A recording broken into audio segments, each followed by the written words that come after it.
It was a normal day at the nebulous office. The man who worked the front desk sat with a large, teeth-baring smile as 5 people entered the lobby and approached him. After confirming their company's identity, Indiscern, the man escorted the group up a set of stairs and through a labyrinth of hallways.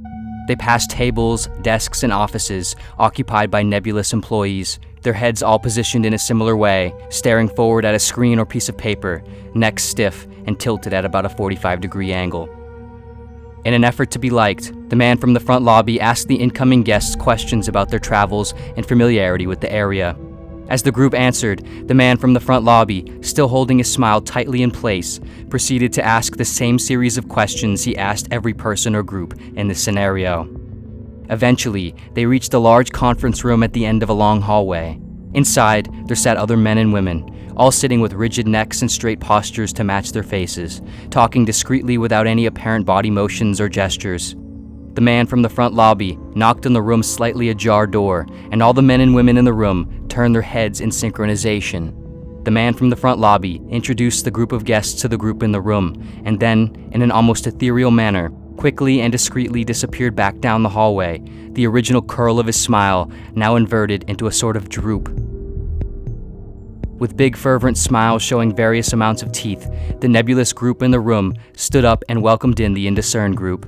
With nearly the same exact motion, speed, and firmness, they all shook hands, executing a methodical degree of force in an effort to show both confidence and compassion and achieve the optimal first impression. In an effort to be liked, one of the men made a joke while introducing himself. It wasn't entirely clear what the punchline was, but in an effort to be liked, all the others in the room laughed profusely. A woman a part of the Indiscern group being introduced made a joke back. No one in the room found this joke to be particularly funny either, but the extreme laughter picked back up until, in an almost instant, it cut out completely. Still smiling tightly, as if deadlifting their cheeks, each man and woman sat down at the large ovular table in the room.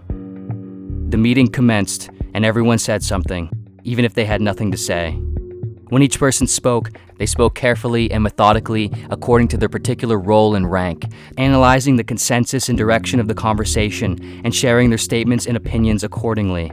Just enough to appear uniquely capable of confident, independent thinking, while not so much so to risk appearing more capable or a threat to their superiors. Just before the meeting ended, one of the nebulous men offered for the Indiscern group to join them all for dinner. In an effort to be liked and maintain good relations, in sync, the group agreed enthusiastically, although they were all very tired and eager to return to their hotel.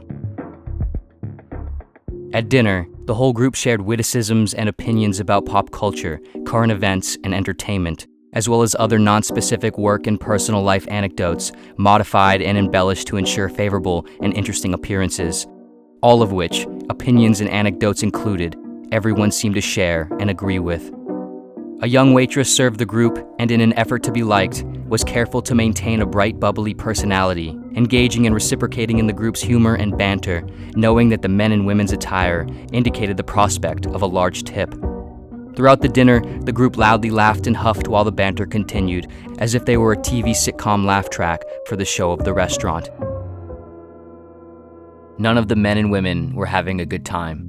No one was particularly fond of anyone else, both between and within each group.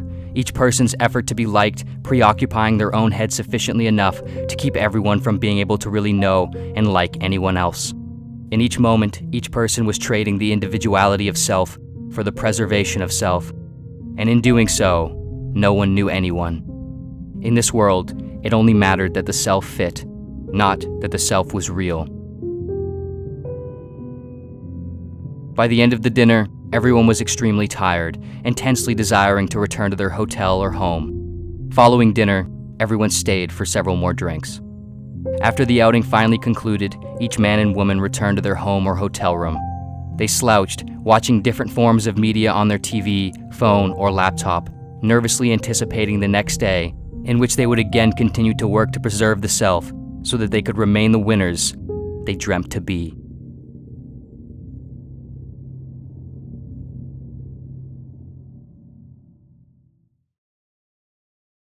This video was sponsored by Blinkist.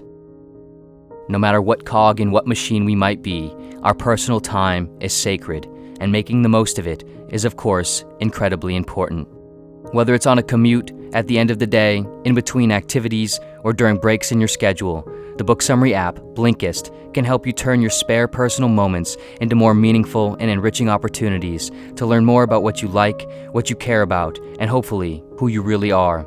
Blinkist works by taking over 5,000 of the best nonfiction books in 27 different categories, pulling out the key takeaways of each book and forming them into around 15-minute text and audio summaries that can be read and listened to even while offline.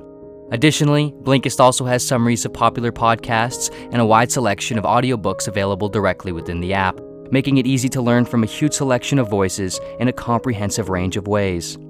If you're interested in learning about identity or the implications of social conditions on the sense of self, Blinkist has some great titles, a good combination to read together being Humanity Works by Alexandra Levitt, Manufacturing Consent by Edward Herman and Noam Chomsky, and The Ego Trick by Julian Baggini, which can help inspire you to question key aspects related to your sense of self, free yourself from illusions created by it, and lead to a better understanding of who you are and aren't.